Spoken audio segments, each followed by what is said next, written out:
आज के मेरे इस वीडियो में आप सभी का स्वागत है। मुझे उम्मीद है आपको ये वीडियो पसंद आएगी। आगे देखते रहिए, चैनल को सब्सक्राइब करिए, लाइक कीजिए एंड शेयर कीजिए। दुनिया के बड़े बड़े देश जो आज सुपर पावर्स बने हुए हैं, इन देशों ने कभी अपने देश की हिस्ट्री को माइथोलॉजी नहीं कहा, बल्कि उस पर रिसर्च करवाई गई। लेकिन हमारे देश के इतिहास रामायण और महाभारत को लेकर इन्हें सिर्फ एक कल्पना कहा गया है, माइथोलॉजी कहा गया है। जबकि समय समय पर ऐसे अनेकों सबूत लगातार मिलते गए हैं जो महाभारत और रामायण को सच साबित करते रहे हैं। सच को छुपाने की चाहे जितनी कोशिश की जाए, एक न एक दिन वह सबके सामने आ ही जाता है। महाभारत को साबित करने वाले ऐसे अनेकों सबूत आज भी मौजूद है जो इसे माइथोलॉजी नहीं बल्कि रियल हिस्ट्री साबित करते हैं। यानी कि महाभारत की एक एक घटना आज से 5000 साल पहले सच में हुई थी। आइए हम बात करते हैं कि वो 5 सबूत क्या हैं जो रामायण और महाभारत के प्रति आपके विश्वास को मजबूत करते हैं। पहला, भारत के प्रसिद्ध आर्कियोलॉजिस्ट पद्मश्री के मोहम्मद, जिन्होंने राम मंदिर को लेकर भी महत्वपूर्ण साक्ष्य दिए थे। उन्होंने अपने एक इंटरव्यू में यह बताया है कि महाभारत के इंद्रप्रस्थ, हस्तिनापुर, तिलपत, बागपत, सोनीपत आदि जगहों पर खुदाई में जो पॉटरीज मिली हैं, उनका साफ तौर पर संबंध महाभारत से है। कार्बन डेटिंग और टीएल डेटिंग मेथड से इनका काल महाभारत के पास मिलता है और इस तरह की पॉटरीज महाभारत काल की संस्कृति से मेल खाती है। प्रोफेसर बीबी लाल जैसे सभी आर्कियोलॉजिस्ट ने इन पॉटरीज का संबंध महाभारत से ही माना है। इसके बावजूद भी यह भ्रम फैलाया जाता है कि महाभारत का कोई सबूत नहीं है। दूसरा, वायु पुराण के अनुसार राजा परीक्षित की 8वीं पीढ़ी के समय बाढ़ की वजह से हस्तिनापुर डूब गया, जिसकी वजह से उन्हें हस्तिनापुर से कौशाम्बी में जाना पड़ा।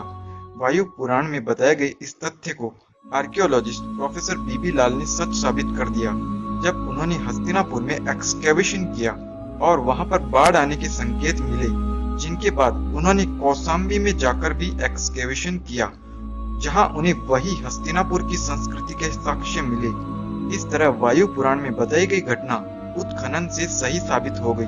प्रोफेसर बीबी लाल के अनुसार यह एक प्रमाण था जो यह साबित करता है कि महाभारत कोई माइथोलॉजी नहीं है। कौरव, पांडव और उनका युद्ध किसी कवि की कल्पना नहीं है। तीसरा, 3500 साल पुराना टेराकोटा टैबलेट जिस पर श्री कृष्ण और अर्जुन को चित्रित किया गया है।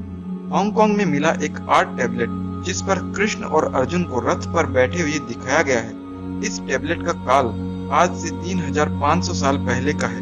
यह टैबलेट महाभारत के सच होने का एक सबूत है।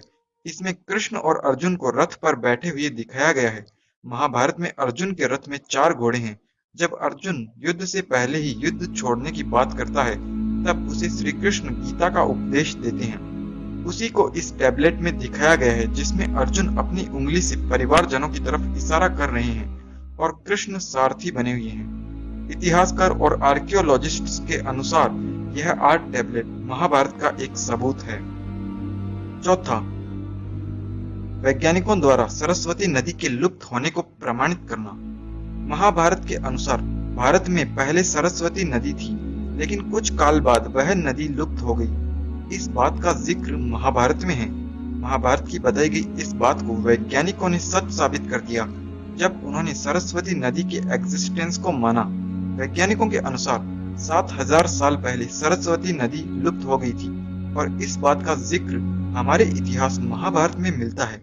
अगर महाभारत कोई माइथोलॉजी या कल्पना होती, तब उसमें इतनी सटीक बात नहीं मिलती। वैज्ञानिकों ने ही महाभारत की बताई गई बात को वेरीफाई किया और यह माना कि कभी भारत में सरस्वती नदी बहती थी, जो कि बाद में लुप्त हो गई। पांचवा, श्री कृष्ण द्वारा बसाई गई नगरी द्वारिका। महाभारत के अनुसार श्री कृष्ण ने एक नई नगरी द्वारका को बसाया था ताकि वह जरासंध जैसे शत्रुओं से पूरी तरह सुरक्षित रहे। लेकिन यह द्वारका नगरी समुद्र के स्तर में वृद्धि होने की वजह से डूब गई। हरिवंश पुराण के अनुसार श्री कृष्ण को यह बात पहले से पता चल जाती है, इसलिए वे अर्जुन की सहायता से नगरवासियों को पहले ही द्वारका से निकाल देते हैं और उसके बाद 7वें दिन द्वारका नगरी डूबने लगती है। 1979 में archaeologist professor S R Rao और उनकी टीम ने द्वारका एक्सकेवेशन करना शुरू किया और इन्हें समुद्र में छिपी एक पूरी नगरी अवशेष के रूप में मिल गई, जिसका सीधा संबंध महाभारत से है। प्रोफेसर SR राव के अनुसार यह श्री कृष्ण की बसाई गई द्वारका नगरी ही है, जिसका काल SR राव के अनुसार 4000 साल पुराना है। आर्कियोलॉजिस्ट के ही अनुसार यह नगरी समुद्र में बढ़ते स्तर की वजह से डूब गई और हरिवंश पुराण भी द्वारका के डूबने का यही कारण बताता है। इतिहास की ये बात पूरी तरह साबित हो चुकी है और यह महाभारत को सच साबित करती है। लेकिन दुख की बात है कि इन सब के बाद किसी कारण की वजह से द्वारका सिटी का एक्सकेवेशन का काम ही रुक गया, जिसे सरकार को फिर से शुरू करना चाहिए। हमारे इतिहास को कुछ लोग जानबूझकर छिपाना चाहते हैं। महाभारत के इतने सबूत मौजूद होते हुए भी आज कई लोग महाभारत को माइथोलॉजी ही कहते हैं, लेकिन ये सारे सबूत महाभारत की सत्यता को प्रमाणित करते हैं। तो फ्रेंड्स, महाभारत के इन सबूतों के बारे में आप लोग क्या सोचते हैं, कमेंट में मुझे जरूर बताएं। मैं मिलता हूं आपसे किसी अगले वीडियो में, तब तक के लिए नमस्ते। मुझे उम्मीद है कि आपको मेरा ये वीडियो पसंद आया होगा और वीडियो देखने के लिए please subscribe to my channel subscribe कीजिए, लाइक कीजिए और ज़्यादा से ज़्यादा इसे शेयर कीजिए। धन्यवाद।